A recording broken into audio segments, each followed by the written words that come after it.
Peter De Villiers sera pilier droit, Sylvain Marconnet pilier gauche. La deuxième ligne parisienne, Mike James, international canadien, avec David Oradou, l'international français. Troisième ligne centre, Pierre Rabadan, qui justement fait un petit clin d'œil à son copain Blain, qui regarde le match sur sa télévision chez lui aujourd'hui. Christophe Moni numéro 6 et la tignasse de Rémi Martin numéro 7. La charnière de quel niveau, hein? Fabien Galtier, Diego Dominguez, la base de cette équipe parisienne bien évidemment. Et au centre, on va retrouver Stéphane Glas, un ancien bergelien, avec un ancien grenoblois dont on parle beaucoup, Philippe. Oui, on en parle beaucoup, il est très médiatisé actuellement. Il doit avoir certainement beaucoup d'émotions aujourd'hui puisque Brian Liebenberg, qui est un Sud-Africain, joue contre ses anciens coéquipiers. Et on en parle, pourquoi pas un jour dans l'équipe de France. Alors, Christophe Dominici salue Enzo, l'un de ses amis de hier. Il portera le numéro 11 avec Thomas Lombard, numéro 14. Et à l'arrière du Stade français, titularisé aujourd'hui, Arthur Gomez. Voici pour les 15 titulaires. Les entraîneurs, vous les connaissez bien. Nick Mallette et son adjoint australien Steve Meehan.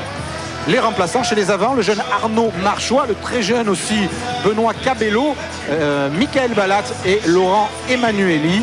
Chez les trois quarts, Jérôme Filleul, Julien Berthe et Raphaël Poulain. Petit clin d'œil à son papa qui est hospitalisé, qui regarde le match de son lit d'hôpital. On le salue aussi. L'heure maintenant de découvrir, alors que les jeunes supporters du Stade français ont fait le déplacement aujourd'hui, le court déplacement, les compositions d'équipe grenobloise avec Anthony Vignat, pilier droit, Jean-François Martin-Culé, un certain tient sa place au talonnage, et le Roumain Vladimir Balan, pilier gauche. Lenny Mathieu, ancien Biarro, John Blakey, grosse deuxième ligne, Philippe. Ah oui, c'est certainement la clé du pack grenoblois, surtout qu'aujourd'hui le terrain est un peu gras. C'est une deuxième ligne très puissante qui joue beaucoup dans les intervalles, très utilisée par cette équipe. La troisième ligne contient le capitaine Julien Frier, Daniel Brown à suivre, numéro 8, et Florin Corodéanu, roumain, numéro 7. La charnière bergelienne bergelienne grenobloise, que dis-je, Antoine Nicou et Marc Bill, demi-ouverture néo-zélandais. Au centre, Rikus Loubet, sud-africain, ici à droite de votre écran, et Andrei Chaliuta, international russe. Aux ailes, le jeune Nicolas Carmona et Jean-Victor Bertrand. Oui, là c'est Nicolas Carmona qui a un t-shirt entre les mains. C'est un t-shirt pour venir en soutien donc de son copain rugbyman Étienne Dallon. L'arrière, Frédéric Benazèche. Et avant de voir les remplaçants et les entraîneurs, je crois qu'on est en direct dans le vestiaire des Grenoblois pour vous faire vivre les dernières minutes avec les caméras de Laurent Dôme. On y passe quelques instants.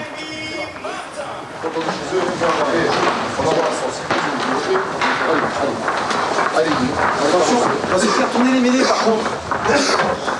Oui. Là, on va essayer de rester. Allez. Daniel.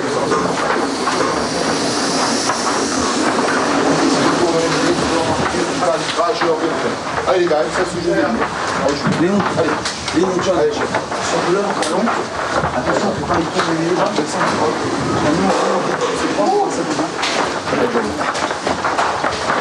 Quicker switch, just sticky shit, right?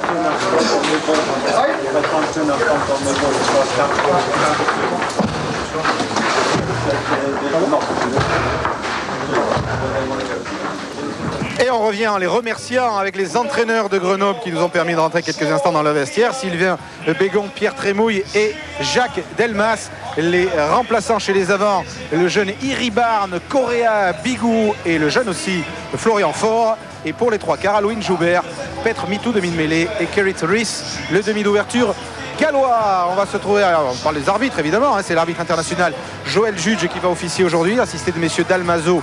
Ce stade français Grenoble, l'un des points chauds de cette journée, comme Montferrand, Castres, Bordeaux-Bègles, Biarritz, on vous en a parlé, mais aussi Béziers-Pau ou Perpignan-Narbonne dans la poule 2. On va terminer l'année en beauté, vous aurez toutes les images demain dans Jour de rugby. Avant cela, on va vous faire suivre en ambiance, parce que la télé, c'est de l'image et du son, le long couloir du stade Jean-Bouin.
Les Grenoblois et leur dernier résultat en championnat, victoire 40-0 sur Bordeaux-Bègles sur leur pelouse de Lesdiguières.